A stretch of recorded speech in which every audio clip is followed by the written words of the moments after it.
I would like to introduce you to Dr. Grace, our PIF advisor. Hi everyone, this is Grace from PIF Capital, which is also an advisor of PIF Capital. Okay, so Dr. Grace, thank you for joining us. Can you share your story of how PIF was started? Oh, I actually started PIF together with Jonathan. Okay, so he was the one that invited me to join this business venture with him after our first business venture, which is in flooring business. So the flooring business has been very stable, so I thought that I can exit from the business and proceed on to do what I want to do in my life, which is one of it is to do some missionary work or some charity work. So as I always said that, the amount of capital that you have in your hand determines how big, how far and how fast your business can be. So Jonathan posted the same questions to me. He asked me the amount of capital, the amount of money that you have in your hand will also determine how many people you can help. So he invited me, he said, why don't like that, we first make some more money, okay? So with more money, we can then pay it forward to help more people. So he came out with this business venture and invited me. So that's why our company's name PIF stands for Pay Forward. So, and our aspiration also is to develop 300 IPOs plus 300 education foundation. So his job, I will help him to help business SME owner to develop 300 IPOs, and from there we will get this owner to actually set up 300 education foundations, and that will fulfill what I want to do. So that's how I started PIF together with Jonathan as a co-founder. Okay, and what is the most rewarding moment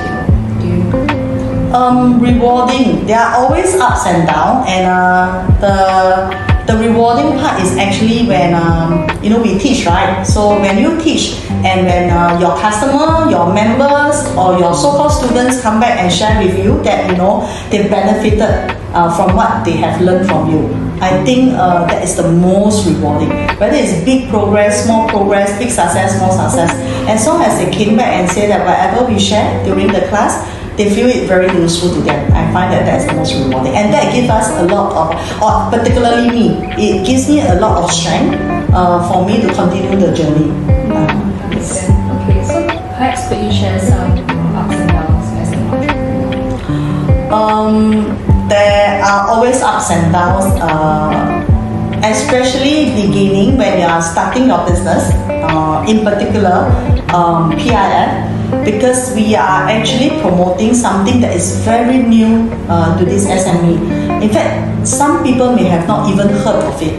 So we are like selling shoes to the Africans, where for their whole life they have never used wear shoes.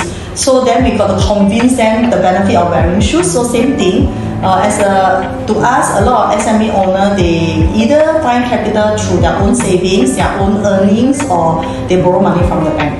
They have never thought of getting investors. So this part, the psychological barrier is really very difficult to break through. Even though that when they come to learn, they find it useful, but still they may not have the courage to implement it, or they are not used to. Yeah, so they may not actually apply. Dr. Grace, so I understand that you have 4 children. Yes. How do you balance career and your family life? Of course, it's not easy to balance 4 kids, especially every 2 years you got to be pregnant. At the same time, still start your business and then run your business and face all the challenges that a business gives you. So I think the balancing part is really very important. Okay, so I actually I think time management is very important. Okay, I will set aside some time. Monday to Friday is for work, Saturday, Sunday is for my family, or rather Sunday is for my family, Saturday is my me time. So I actually also run my family as if I run my company.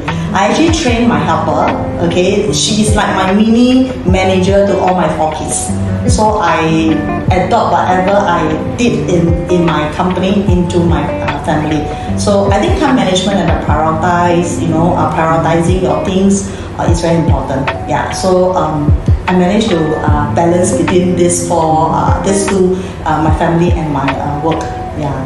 And lastly, could you share with us a takeaway message to all female entrepreneurs and moms? Okay, so to be a female entrepreneur, I always feel that it takes extra effort compared to men because we have a family to juggle with. Okay, we cannot be as focused as the men entrepreneurs. Women always have to take care of the family as well. Okay, so my takeaway is my belief system, because a lot of people out there always say that as a career woman, you can only choose between family or career. If you are a career-minded woman, you probably will lose your marriage or your family. But I do not believe so. I always believe that there must be a way, okay, to have the best of the both worlds, where you can have your family at the same time a successful career. So I think my advice to all the entrepreneurs out there, especially women entrepreneurs, I think time management, balancing act is very important, and the belief system that yes, you can do it, you can have the best of the both worlds. This is my advice to a lot of female entrepreneurs. Thank you so much for your time. Thank you.